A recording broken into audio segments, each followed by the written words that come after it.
So today we talked about 10 more, 10 less, 100 more, 100 less, but we also talked about the position of 1 more, 1 less, 100 more, 1 less, 1 more, 10 less, 10 more, the position of where that is in relation to a number. So we had a worksheet that looked like this one, and we all stood up before we did it, and we faced the board, we held out our right hands, we moved to the right, and we talked about this direction is right. Then we moved to the left and held up our left hand and talked about that is left. I had the kids put their hands up in the air and we talked about now they are above our heads.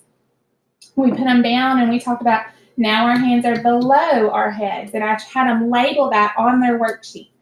So then when we got down to the bottom part and I said, okay, so we're not looking for what the answer is, what is 10 less than the number as much as where is 10 less. So 10 less than 45. So I said find 45.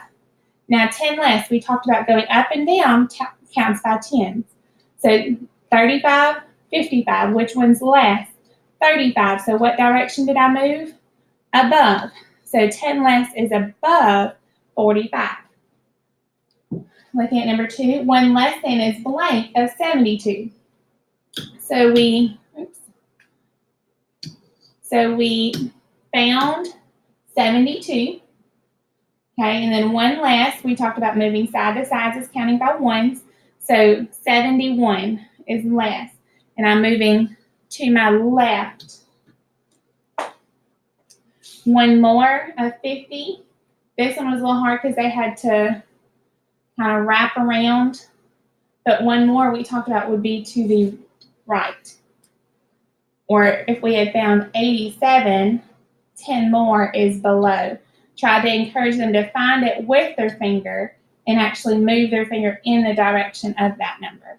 The other thing we worked on was 10 more, 10 less, 100 more, 100 less, and it was kind of in a different format, and the kids struggled with this format a little bit. The test won't be set up like this. The test will be more in sentence form, but we wanted to kind of get them to realize the relation of how just the tens place is changing or just the hundreds place is changing when we're adding 100 more or adding 10 more. So I tried to encourage them to start highlighting their starting number. So 43. So when I look at 10 less than that, okay, that's not touching my ones place. I'm just looking at my 10. So I have 4 tens. 1 10 less is going to be 3 tens. Okay, going back to my starting number, I'm now doing 10 more. So again, not touching my ones, I have 4 tens. 1 10 more would make it 5 tens. And this is where it got real tricky. So going back to my starting number, and this is, they wanted to use just this number right before the empty blank. And I said, you gotta go all the way back. That's why we highlighted it. So 43, 100 more, that's not touching my tens and ones. So 43 will stay the same. But let's look. I have 0 hundreds. So if I give you 100, now we'll have 100, making that number 143. Jumping over to 12, again, encourage them to start by highlighting our starting number. And so this is where this one really threw them off. 10 less than this number. So my ones aren't going to change, but I only have 1 10. If I lose it, that's going to leave me with 0 tens. And I told them writing that 2 right there is fine. It doesn't change the number. Going back to my starting number, 10 more. My ones place is going to stay the same, so I still have the 2. So I have 1 10. I get another one. It's going to give me 2 tens. And same as before, we still have to go back to that starting number. So I have 12, and I'm doing 100 more than that. Not going to touch my tens and ones. I'm going to look at my hundreds. So I have 0 hundreds. If I get 100 more, that now makes that number 112. To look at it with 3-digit numbers, which is what we will do more of, I again encourage them to highlight. I'm going to do 89. Well, I'll start with 638. So 638, when we go to do 10 less, said again, my ones place isn't going to change. So, but here, look at this as a group of 10. So 63 tens. 1 10 less would make it now 62. Because if I have 63 tens, and we talked about I could draw 63 10 rods, but that'd be a lot. And then if I was to cross one out, I'd have 62 left. Going back to the starting number, now I'm looking at 100 less. Okay, so now I'm just going to look at my hundreds place. My ones and tens won't change.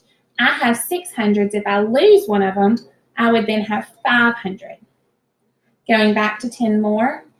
Again, my ones place won't change. 63 groups of 10. If I get another group of 10, it makes it 64.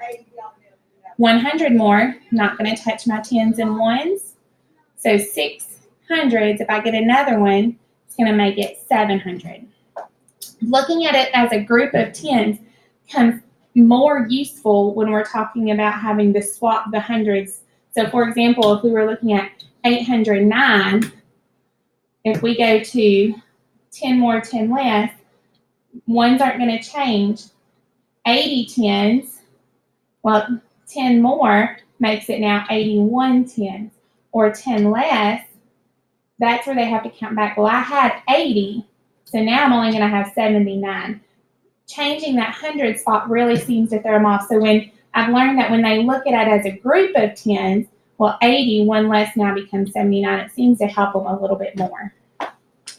Down below, we had some, this is kind of how it will be on the test. It'll give them, 10 more than blank is blank, or blank is 100 more than blank. So sorry. We're going to change our 10. So I have 12 tens, and I'm getting another 10. And said we can box in just a 10. So 1 10 plus 12 more 10s is going to make that 13 tens. Or 100 less than 900. And so some of them struggled with this. I said, you can draw it, but be careful with, when you have to do the 10 more, 10 less, sometimes that can be a little tricky. But so if I had 900s, 2, 3, 4, 5, 6, 7, 8, 9. If I had to take 100 away, that would leave me with 800. Now, this one got real tricky, and the drawing came useful for some of them. Some of them, it was easier to kind of look at it differently. I'll do this one 2 ways. So 44, we're not touching our tens and ones, so that will stay the same. So 5 is 1 less than what? Looking at just our hundreds places. Well, 5 is 1 less than 6. Some of them that they struggled a little bit with that, more abstract thinking, so I had them draw 544. 3, 4, 5, 10, 20, 30, 40, 1, 2, 3, 4. So 544 is 100 less. That means there's 100 missing from what the original number, and adding that other 100 will make it 644. So 10 less than 63, we could cross out that 0 because I'm going to go ahead and write that 3 in. So now I'm looking at 1 less than 62 is 61. 10 more than 26, again, can cross out that 0 and go ahead and write that 6. 1 more than 2 is 3. And I told them this is one, we should have easily been able to identify because that's a first grade skill, and we've used the hundreds chart. They're hanging in the room. We can look up and go up and down counting by tens. Okay, this one was tricky. 903 is 10 more than, and this is one of those that would be very hard to draw because you've got to break up 100. So if I go ahead and put my 3 over and eliminate one of the places, so 90 is 1 more than 89. And we just kind of continue through the page with that. I hope you have found this video useful. Please let me know if you have any questions. I'll be happy to help as much as I can. Thank you.